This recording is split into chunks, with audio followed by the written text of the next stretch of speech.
No Ramadan bazaars in any form this year. MITI revokes approvals for 4 companies to operate during MCO.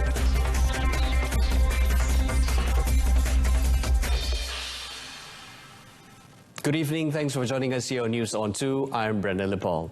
Now, the government today stressed it will not allow Ramadan Bazaar in any form, including the drive-through and pack and pick methods previously mooted as alternative during the fasting months. Senior Minister Security Datuk Seri Ismail Sabri said despite initial proposals by the authorities, the cabinet meeting today decided not to allow any form of bazaars or stalls to operate during the fasting month. Mengenai e-hailing, ya, apa saja yang berbentuk bazar, ya, walaupun ada e-hailing, kalau kita wujudkan bazar misalnya, 50 bazar sekelompok dan e-hailing datang untuk mengambil di bazar tersebut selepas melakukan pesanan, ianya tidak boleh dilakukan sebab saya sebutkan tadi, bazar tidak dibenarkan. Gerai-gerai seperti itu tidak dibenarkan, ya. Tetapi yang perniagaan e-hailing biasa yang sekarang pun dah dilaksanakan dan hantar ke rumah dan sebagainya, itu perkara itu diteruskan seperti biasa. He said this during his daily movement control order MCO briefing in Putrajaya. Datuk Seri Ismail Sabri also said the ongoing public disinfection operation under the Housing and Local Government Ministry has seen 2,088 operations conducted in 101 zones, including 27 red zones since the 30th of March. The senior minister added that among the places sanitized include 1,446 government buildings, 860 public areas, 906 business centres and 168 supermarkets. Untuk semalam sahaja, sebanyak 217 operasi sanitasi awam yang meliputi 74 zon di 13 negeri, termasuk 39 kawasan di Johor dan 29 kawasan di Pahang, yang mana sebanyak 144 bangunan kerajaan, 97 tempat awam, 90 pusat perniagaan dan 20 pasaraya yang telah pun disanitasi. According to Datuk Seri Ismail Sabri, 820 Malaysian expatriates also returned home from abroad yesterday and have since been placed under the compulsory 14-day quarantine. He said 180 quarantine centres are operational as of yesterday, compared to the 177 the day before, adding that the centres now hold 15,093 individuals undergoing the compulsory quarantine process. Meanwhile, the senior minister reiterated that all industries seeking to operate during the ongoing Movement Control Order (MCO) must seek approval from the International Trade and Industry Ministry. Now, this is after the police discovered many vehicles on the roads belong to non-essential service workers looking to take advantage of the situation and resume work despite not having the necessary approval to do so. Walau bagaimanapun, industri dan sektor yang berkaitan dengan makanan dan perubatan yang telah pun mendapat kebenaran untuk beroperasi sewaktu PKP 1 dan PKP 2 dibenarkan beroperasi seperti biasa.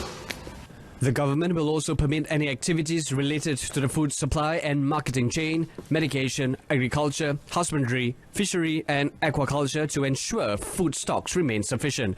A total of 56,052 spot checks were conducted yesterday, while 6,364 premises were examined by the authorities. The senior minister said police had conducted 813 roadblocks nationwide and conducted examinations on 558,548 8 vehicles. He added the police had arrested 1,315 individuals for defying the MCO, including 1,226 who were remanded and 89 who were subsequently released on bail. A total of 312 individuals have since been charged in court for violating the MCO, with the total number of violators since the MCO began standing at 11,017 individuals. A total of 110 new COVID-19 cases were reported, or rather recorded, as of noon today, bringing the tally of infections in the country to 5,182. Health Director General Dato Dr. Noor Hisham Abdullah said 119 more cases recovered and were discharged from hospitals today. This brings the total number of patients who have recovered from the virus to 2,766. Meanwhile, one death was reported to the Health Ministry's Crisis Preparedness and Response Centre, CPRC, bringing the national COVID-19 death toll to 84. Kes kematian ke-84 iaitu kes 4,711 merupakan lelaki warga negara Malaysia berumur 66 tahun dan mempunyai latar belakang penyakit jantung dan darah tinggi. Beliau telah dirawat di Hospital Kuala Lumpur pada 9 April 2020 dan disahkan meninggal dunia pada 15 April 2020 jam 12.55 tengah hari. He added that 56 COVID-19 patients are currently receiving intensive care treatment, with 29 needing ventilators. The date for the sighting of the new moon to determine the beginning of the fasting months of Ramadan for Muslims in Malaysia has been fixed for Thursday, the 23rd of April. Minister in the Prime Minister's Department, Dato' Dr. Zulkifli Muhammad Al-Bakri, said 15 locations around the country have been chosen for the sighting of the new moon to signal the start of Ramadan for the Islamic year of 1441 Hijrah. Kita telah memilih setiap negeri satu, kecuali wilayah Persekutuan kita bagi dua, satu di Kuala Lumpur, satu lagi di Labuan. The way to fix the date for the beginning of the fast will follow the standard procedure, which is based on the Ruqyah and Hizab. The keeper of the ruler's seal will declare on the same night the date for the beginning of the fast via radio and television. Johor Police arrested 236 people aged between 15 and 75 in violation of the Movement Control Order MCO, which entered its third phase yesterday. Johor Police Chief Dato' Ayub Khan Maidin Piche in a statement today said those arrested were taken to police stations immediately and remanded, with the 1,000 ringgit compound will no longer issue to violators under phase 3 of the MCO. In addition to that, Dato' Ayub said 998 people had already been charged in court with violating the MCO. He said the arrests were made under Section 186 and 270 of the Penal Code and Section 22, subsection B of the Prevention and Control of Infectious Diseases Act 1998, Act 342. He added that those arrested were also being investigated under Regulation subsection 3, Prevention and Control of Infectious Diseases, Declaration of Infectious Diseases Local Area 2020.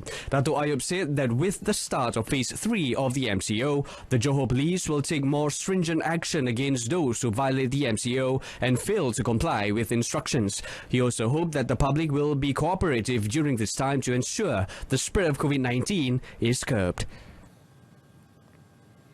The Fire and Rescue Department, JPBM, has successfully conducted 2,088 public sanitisation operations at 3,600 premises since the 30th of March. Fire and Rescue Department Director in charge of operations, Noor Hisham Muhammad, said following the success of the operations, Senior Minister Datuk Seri Ismail Sabri Yaakob announced that public sanitisation operations will continue until further notice.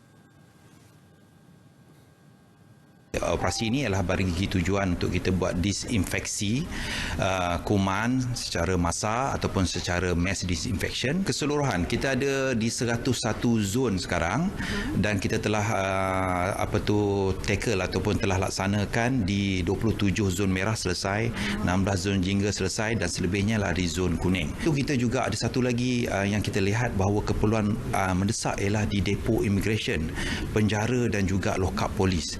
Tapi approach sedikit berbeza. Speaking in RTM Selamat Pagi Malaysia program, Nur Hisham said among the roles played by the department in the fight against COVID-19 are managing the transfer of patients from hospitals or their homes to a location set by the National Disaster Management Agency, NADMA, and Health Ministry, help in managing the funeral of COVID-19 victims and sanitization of epicenters. Rapid Rail Sdn Berhad today announced that all entry and exit points at the Masjid Jamek LRT Station Plaza next to OCBC Bank and Bank Muamalat in Kuala Lumpur are temporarily closed from today till the 20th of April. In a statement, Rapid Rail said the temporary closure followed the government's decision to impose an Enhanced Movement Control Order (EMCO) in Masjid India and its surrounding area to curb the spread of COVID-19. However, it said the station's entry and exit points next to Masjid Jamek are still open and the LRT services will continue to run according to the operation hours allowed under the MCO. According to Rapid Rail, users of Kelana Jaya or Ampang Sri Petaling lines can only change trains at the Masjid Jamek LRT Station Plaza. Those heading to or from Central Timor are advised to use the connection tunnel at the station to change lines and to exit or enter the station via the enclosed area next to the mosque. The statement said the move was taken to help the authorities in reducing the movement of members of the public in the affected area. Perak Islamic Religious Department is now allowing marriage solemnization ceremonies to be held during the Movement Control Order (MCO) period, but with strict limitation. Director Datuk Muhammad Yusuf Hussein said the ceremony could only be held at district religious officers' premise. In a statement today, Datuk Muhammad Yusuf said the Islamic District Officer or representative must provide special room for the ceremony and the disinfection process must be conducted from time to time. He said only the jurunika, two witnesses, groom, bride and bride's wali, are allowed for the solemnization and they must wear face masks, while hand sanitizer should be provided. Prior to this, the department had deferred all solemnization ceremonies in the state during the MCO period, following the current development of COVID-19 outbreak in the country. Yet to come, employees in sectors allowed to operate must undergo COVID-19 screening. Stay with us.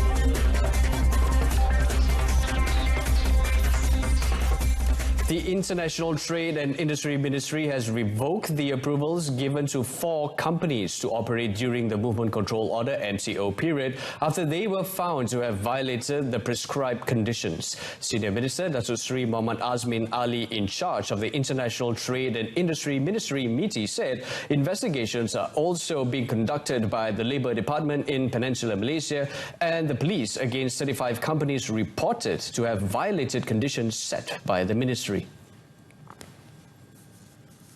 The senior minister also warned businesses which fails to comply with the Standard Operating Procedure (SOP) set by the ministry would have their approval to operate revoked and face legal action.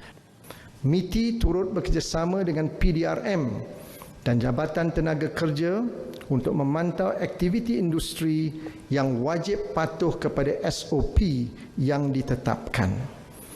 Ketidakpatuhan SOP ini adalah satu kesalahan jenayah di bawah Peraturan 11 Peraturan Pencegahan dan Pengawalan Penyakit Berjangkit, langkah-langkah di dalam kawasan tempatan jangkitan nombor 3 2020. The senior minister said the public may lodge complaints directly to the police or MITI if they come across any violations of SOPs by companies allowed to operate. All employees involved in the sectors allowed to operate will need to undergo COVID-19 screening before they can be allowed to work. Senior Minister Datuk Seri Muhammad Azmin Ali, in charge of the International Trade and Industry Ministry, MITI, said this effort will be done together with the Human Resources Ministry and Social Security Organisation, SOCSO. The senior minister said the COVID-19 screening could be done in more than 3,000 SOCSO panel clinics nationwide based on the Health Ministry guideline, adding the cost for the screening would be borne by SOCSO. Syarikat hendaklah menyediakan alat saringan suhu badan atau thermal scanner serta saringan gejala batuk, sakit tekak atau sesak nafas. Bacaan bagi setiap pekerja hendaklah direkod dan disimpan untuk tempoh sekurang-kurangnya 3 bulan untuk rujukan. As for the construction industry, the senior minister said it has to reduce number of workers to the minimum or not more than 50% to operate during the MCO. There is no change to this year's admission process for public institutions of higher learning, IPTA. The Ministry of Higher Education, MOHE, said online applications under the UPU online system will carry on as normal and can be submitted until tomorrow. In a statement today, the ministry said offers are expected to be made on the 3rd of June for Sijil Pelajaran Malaysia SPM leavers and 18 August for Sijil Tinggi Persekolahan Malaysia STPM or equivalent. It said the IPTA is expected to welcome new students this year to the foundation program and diploma, including matriculation in July-August 2020 and the bachelor program by October 2020. Yesterday, Education Minister Muhammad Radzi Majidin announced that SPM and Malaysian Vocational Certificate as VM examinations for Form 5 students and Malaysian Higher Education Certificate STPM and Malaysian Higher Islamic Religious Certificate STAM for Form 6 students this year will be postponed to the first quarter of 2021. He said to reflect the postponement, the Education Ministry and MOHE have agreed to postpone the admission date for Higher Education Institute for Foundation, Matriculation and Diploma programs to between July and August 2021, while admission for degree programs will be delayed to September or October 2021. More than 5,000 small and medium enterprises, SMEs, have applied for the Micro-Sector Business Recovery Financing Scheme, CBRM, since it was announced under the Prihatin Rakyat Economic Stimulus Package, Prihatin Additional Measures on the 8th of April.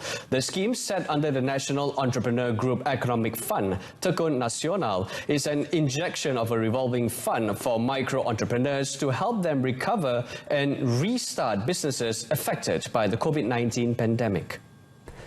According to its Chief Executive Officer, Dato' Adam Abdul Ghani, a sum of 200 million ringgit will be channeled to assist COVID-19 hit micro-enterprises. He said Tekun will disburse the fund for the benefit of 33,000 micro-entrepreneurs with a maximum funding of 10,000 ringgit.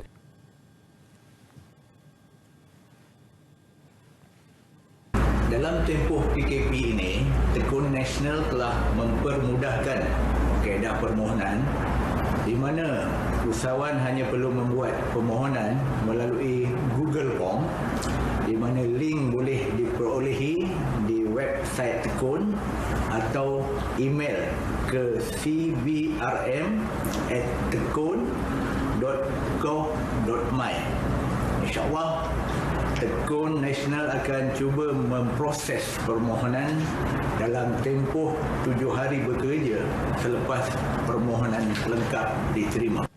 The scheme is open to all business sectors with a maximum repayment period of up to 3 years, and the entrepreneurs will also enjoy a 6 months moratorium repayment period. Entrepreneurs who are blacklisted can also be considered for the fund on a case-by-case basis.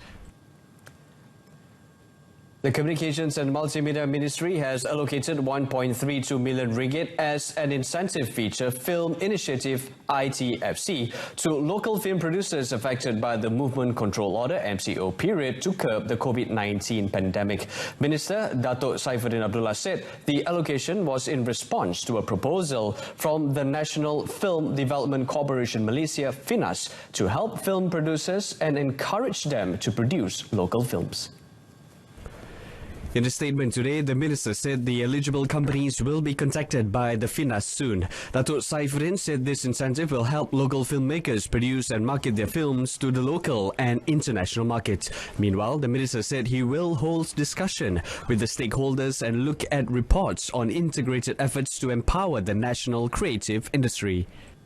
Baik, girlfriend saya.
With that, we conclude news on to this evening. Now, a reminder of our top story: no Ramadan bazaars in any form this year.